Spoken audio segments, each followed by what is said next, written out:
Assalomu alaykum hammaga. Avtosfera kanaliga xush kelibsizlar. Bugun sizlar bilan salonimizdagi barcha assortimentdagi avtomobillarimiz bilan tanishib chiqamiz. Bittama-bitta hammasini narxlari, xarakteristikalari, o'sha o'ziga bo'lgan xususiyatlarini sizlar bilan bitta-bitta tushuntirib o'tishga harakat qilaman.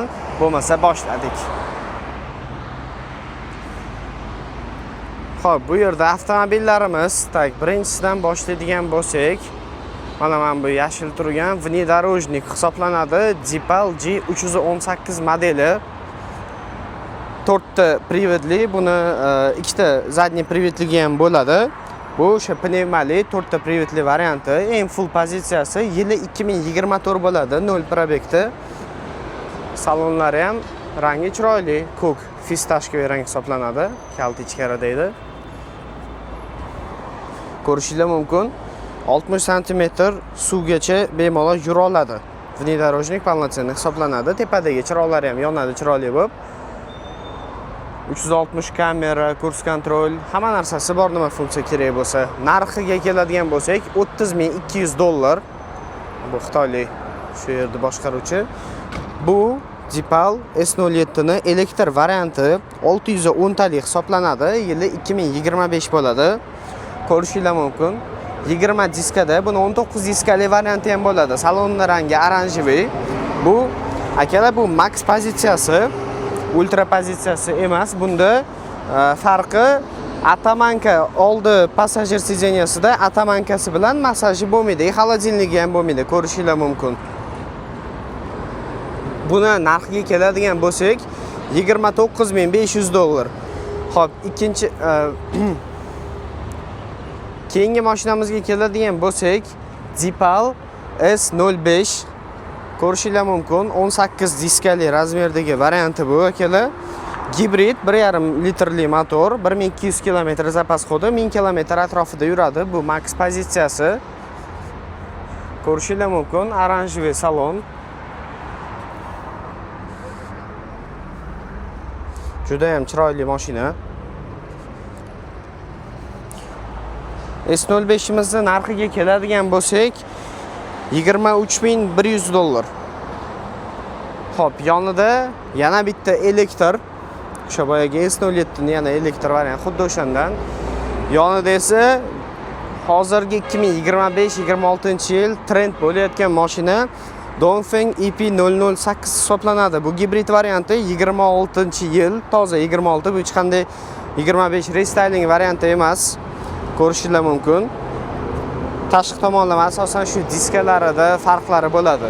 Xo'p, motori 1,5 litrli turbina, gibrid bu mashinamiz. 1200 zapas hodi tokki o'zida примерно 200 km yuradi. Salonlarining rangi mana har xil ranglari bor buni. Ustoq, ichi qora, qoraga qora, qoraga oranjivisi bor. Ko'rishingiz mumkin. Buni narxiga keladigan bo'lsak, $32,200. Xo'p, yonida esa pikap mashinalariga qiziqadiganlar uchun amerikanskiy emas, Xitoyniki, xuddi mana shu Dongfeng firmasiniki pikap hisoblanadi. Bu akalar dizelda yuradi bu, solyarkada. 2,3 litrli turbo dizel hisoblanadi akalar. Rasxodi примерно 8-9 litr. Dizel bo'lgandan keyin sal kamroq edi. Yurishlari zo'r. Shustrancha mashina, avtomat korobkada. Orqa ko'rinishlari. Pikaplarga, har xil firmalarga chotki. Buni asosan o'sha firmalarga перечислениyaga olishadi bu mashinani. Narxiga keladigan bo'lsak, $35,500. Salonga kelsanglar, ozgina savdosi bor, o'sha boyagi xitoylik xo'jayin bilan savdolashib, narxidan ozgina tushsa bo'ladi.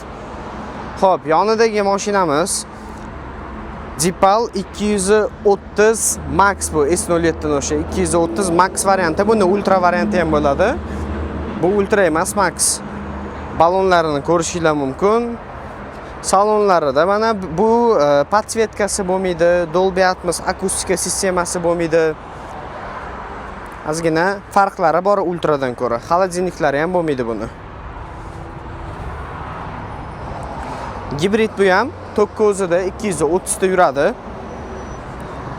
Endi berilgani, ya'ni 230 ta dokumentalniy bo'lgani bilan bu rovno 230 km yuradigan emas, undan yana kamroq yuradi. 170-180 km atrofida 9 da yurib bera oladi. Narxiga keladigan bo'lsak, $27,000. Kelsanglar yana savdolashamiz. Xo'p, ichkariga kiradigan bo'lsak, navbatdagi avtomobil BMW i540L eng full varianti hisoblanadi. Juda ham chiroyli, zo'r mashina. Bunimiz sotildi. Hozir egalari olib chiqib ketishadi. Xarakteristikalari bo'yicha qisqacha ma'lumot berib o'taman. Ko'rishingiz mumkin. Bu mashina Xitoyda yurgan 7700 km probegi bor. Narxi $58,000.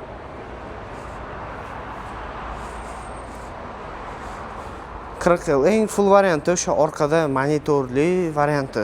Orqada katta televizorlari, sky lounge'lari bo'ladi. Tomida, ya'ni panorama oynasi, podsvetkali yonadi. Xo'p, bu yerda esa pick-up avtomobilimiz boyagi Dongfengki bo'lsa, bu Haval brendiga tegishli. Bu 2 litrli turbina benzin, ya'ni benzinda harakatlanadi. Ko'rishingiz mumkin, sal Ford pick-upiga o'xshashib ketadi akalar. Ichlari ham chiroyli buni. Orqalari ko'rishingiz mumkin.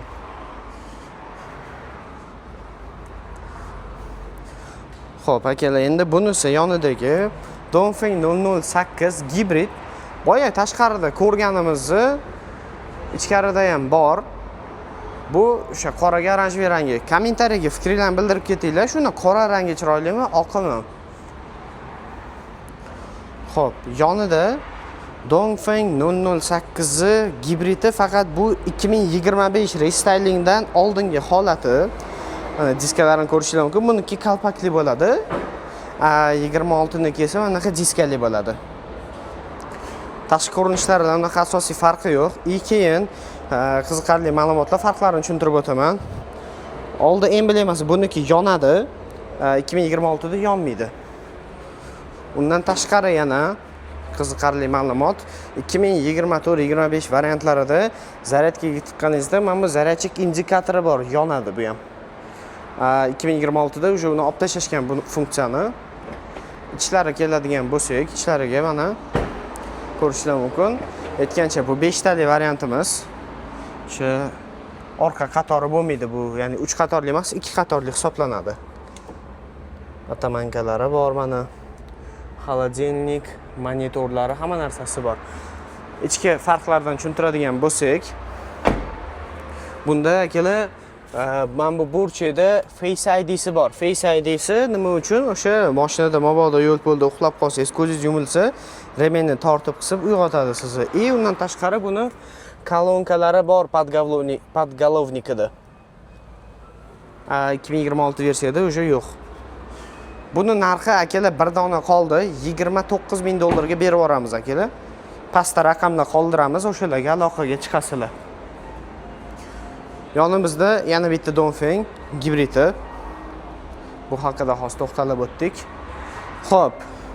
Mana bu esa Dipalli 230 Max varianti. Tashqarida oqini ko'rdik sizlar bilan.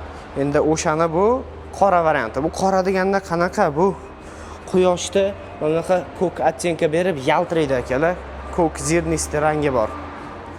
Juda ham chiroyli, $27,000 shu boya aytganimdek.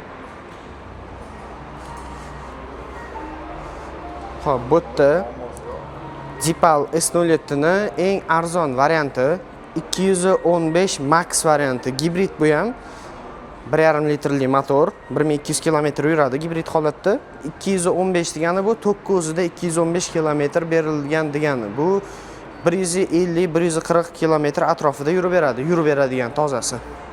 Ko'rishingiz mumkin. Salonlari oranjli. Buni salonlari sal soddaroq bo'ladi nisbatan. Ultralarga nisbatan. Ko'rishingiz mumkin. Orqa ko'rinishlari yana bitta ma'lumot sifatida aytib o'taman, qiziqarli. Oldi ko'rinishini eslab qolinglar buni, tagidagini. Bu mana bu tumankalari tepada bo'ladi. Bunisini sizga ko'rsatamiz. Обновленный yuzini. Mana bu podsvetkalari yonadi. mana bu boyagi narsa nariginisida bu tepada edi, hozir o'rtaga tushgan, sal chiroyliroq, derskiyroq vid berib turibdi. Xitoyga Lamborghini Urus'ga o'xshashib ketadi. Xo'p, bu avtomobilimiz, aytgancha narxini aytib o'tmadim. $25,200 akalar, 215 max. Bu yana elektr tashqaridagi. Xo'p, bu yerda esa bularning eng jirni komplektatsiyasi 300 ultrasi bu akalar. Ko'rishingiz mumkin. Diskalari R20 razmerda, buni 19 lik razmeri ham bor. Ko'rishingiz mumkin. Narxini sirasi aytib qo'ya qolay. Narxi R20 razmerligi 29,5 ming, R19 razmerligi $29,000. Ko'rinishlari ju ultra chiroyli. Baribir akustikalari ham zo'rda buni akalar. Dolby Atmos akustika hisoblanadi, oddiy o'zini dipalik emas. Buni 4 xil rangi bor. Seriyaga mana bunaqa baqlajon rang, seriyaga oranjiy, qoraga baqlajon, qoraga oranjiysi bor akalar. Hammasidan qilib beramiz. Salonga kelsanglar savdolashamiz. Endi bugungi mana yangi kelgan avtomobilimiz hali qo'yilmadi hech qayoqqa buni videolari. Mercedes-Benz EQE 500 hisoblanadi. 4 ta privatli. Buni har xil modellari bor. 2 ta privatli EQE 350, 450 lari ham bo'ladi. Bu 500 full varianti. Ko'rishingiz mumkin. Bu 0 probekda yurmagan mashina. 4 ta privatli. 0 dan 100 gacha 4.9 sekund. Buni zapas xodi 680 km 96 kWh akkumulyator bilan jihozlangan, to'liq tokda yuradi avtomobilimiz.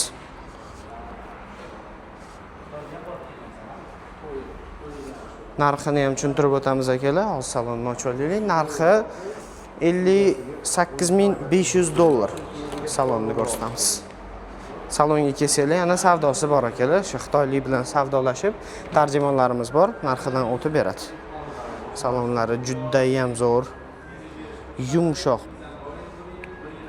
Kecha haydab ko'rdik, juda ham tez mashina ekan. Elektromobil o'zi tez razgon oladi shunaqa. Tem bo'lib bu 4 ta balonni ham tortgani uchun yopishtirib qo'yapti. Zadniga yursangiz ham juda tez yuryapti.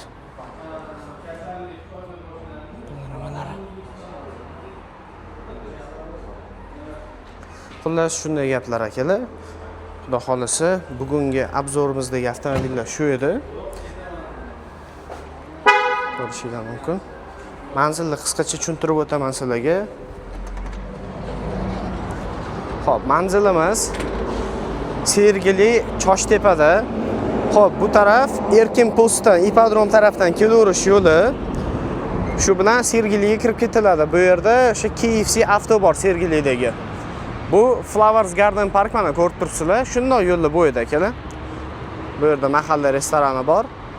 Kelsanglar akalar, chiroyli qilib beramiz. O'zingizlarga yoqqan avtomobilni tanlab ketasizlar. Salomat bo'linglar.